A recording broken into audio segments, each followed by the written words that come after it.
রান্নাটা অন্যরকম হয়েছে, খুব স্বাদ হয়েছে।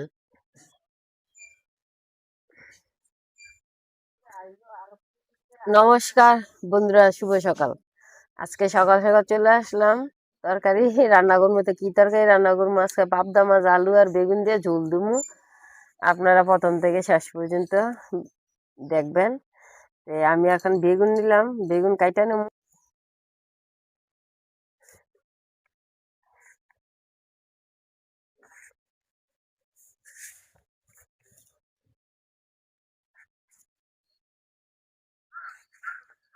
সবগুলো বেগুন এইভাবে কাইটা নেব।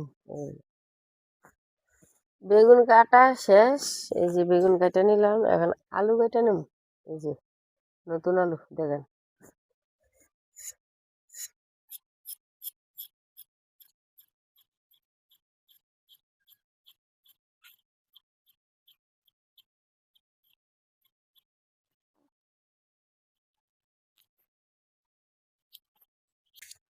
আলু এইভাবে কাটা নেব, বেগুন যেরকম আলু এরকম।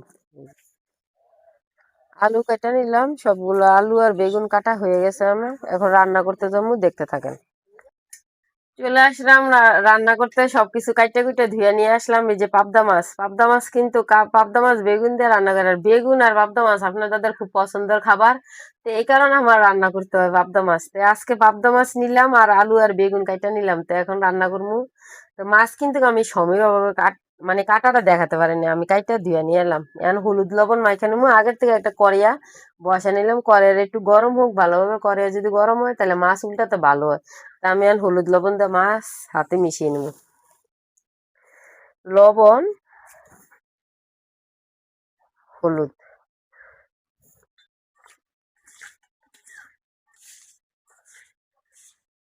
পাবদা মাছ কে কে পছন্দ করেন বেগুন দিয়ে অবশ্যই বলবেন। আর কে কোন জায়গার থেকে ভিডিওটা দেখতেছেন অবশ্যই বলবেন। আর রান্না কিরকম হলে তাও বলবেন। আমি যেভাবে আজকে পাবদা মাছ বেগুন আর আলু দিয়ে রান্না করবো, এইভাবে রান্না করলে অনেক স্বাদ হয়, খাইতেও ভালো লাগে। তো আজকে আমি অন্যরকম ভাবে রান্না করবো, যে দেখবেন আমি কিভাবে রান্না করি। কড়াই গরম হয়েছে, আমি কড়াইয়া তেল দিয়ে দিলাম। আমি কিন্তু সরিষার তেল দিয়ে রান্না করি, আর আমরা সরিষার তেলে খাই। সরিষার তেল খাইতে ভালোই লাগে, এই কারণে সরিষার তেল দিয়ে রান্না করি। মাছ আমি দিয়ে দেবো।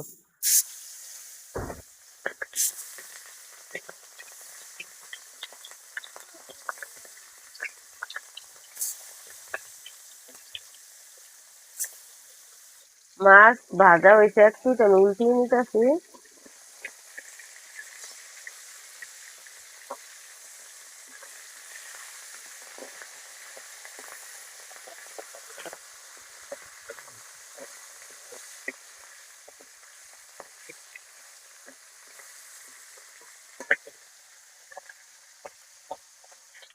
মাছ ভাজা হয়েছে, আমি নামিয়ে নিব। পাবদা মাছ কিন্তু ভাজতেছে, আমার তো ভয় লাগতেছে। কারণ কি, পাবদা মাছ ফুটে তেলের মধ্যে বেশি। এই যে পাবদা মাছ ভাজি তেলে ফুটে পাবদা মাছ। এই যে ভাজা হয়েছে, লাল লাল করে ভাজা নিলাম। আর মাছ ভাজার পরে যে তেল আছে ওই তেলেই চলবে, এই তেলে আমি রান্না করবো। আস্ত জিরা দিলাম,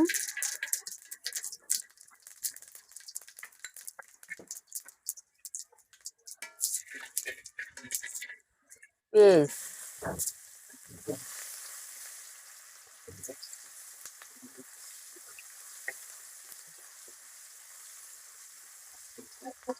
পেঁয়াজ লাল লাল করে ভাজা নেব।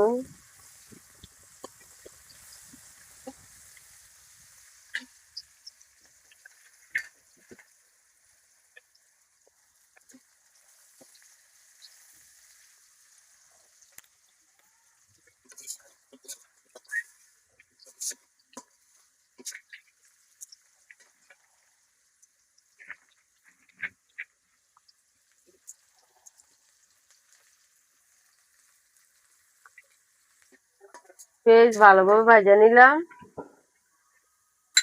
আদা জিরা বাটা আমি দিয়ে দিলাম।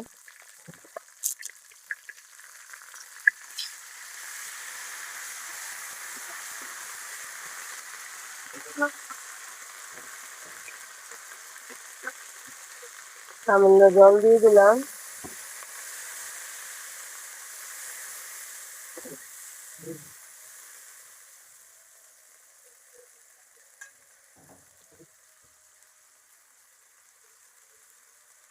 হলুদ,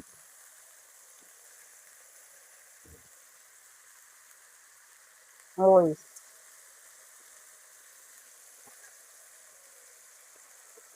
পরিমাণ মতো লবণ দিয়ে দিলাম,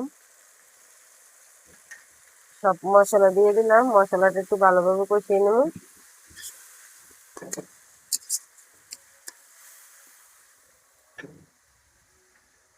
মশলা ভালোভাবে কষিয়ে নিলাম। এই যে মশলা থেকে তেল ছেড়ে দিছে। আজকে আমি এই যে বেগুন আর আলু কাইটা ধুয়ে নিলাম না, এই বেগুন আলু কাছে ভাজা রান্নার দিনই আমি আজকে কষাইয়া রান্না করবো। বেগুন আলু দিয়ে দিলাম মশলার মধ্যে।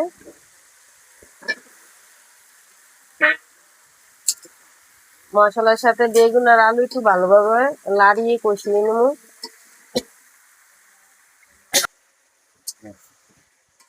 আজকে বেগুন আর আলু কিন্তু ভাজা রান্ধি না, সবসময় তো ভাজা রান্না করি। আজকে ভাজা ছাড়া কষাই রান্না করছি। দেখেন অনেক সুন্দর হয়েছে কষানিটা। এইভাবে কষাই যদি বেগুন আর আলু তরকারি ভাবতে মাঝে ঝুল দেওয়া যায়, অনেক স্বাদ লাগে, খাইতে ভালো লাগে। দেখেন অনেক সুন্দর কষানি হয়েছে। এই যে ভালোভাবে আমি কষাই নিলাম, জল দিয়ে দেবো।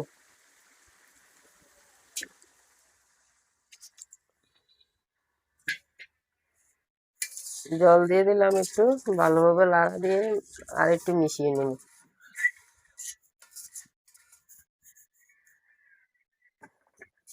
জল ভালোভাবে গরম হয়েছে, ভাজা মাছ দিয়ে দেবো।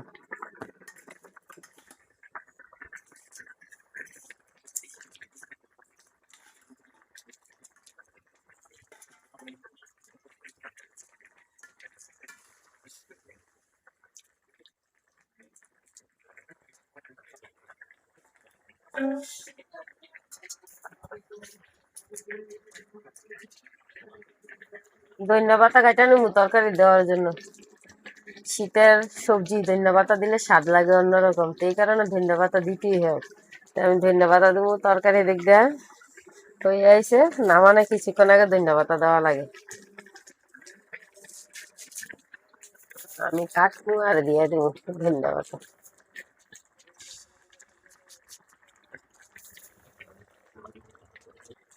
ধনিয়া পাতা দিয়ে দিলাম।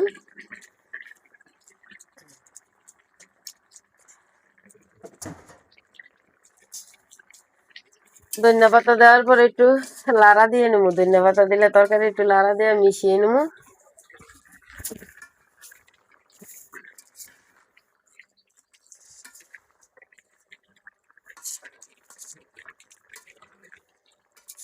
বেগুন আর পাবদা মাছ দিয়ে আলু দিয়ে কে কে রান্না করে খাইছেন অবশ্যই বলবেন। আর আমার রান্নাটা কিরকম হইলো অবশ্যই আপনারা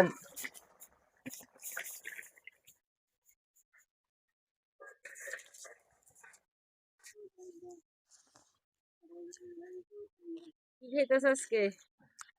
আজকের আলু বেগুন দিয়ে ভাবলাম মাছ রান্না। আজকের রান্নাটা অন্যরকম হয়েছে, খুব স্বাদ হয়েছে। আর আজকে সালাদ আছে, মুসুরি ডাল আর আলু বেগুন দিয়ে ভাবলাম মাছ। খুব সুন্দর রান্না হয়েছে আজকে। রান্না খাওয়া দাওয়া একদম সিম্পল, আজকে তেমন বেশি কিছু নাই। আজকে টমেটো দিয়ে মুসুরির ডাল আর সাথে পাবদা মাছ আর আলু দিয়ে বেগুন দিয়ে ঝোল। আজকে উড়ানে বৈশা খাইতেছে সবাই।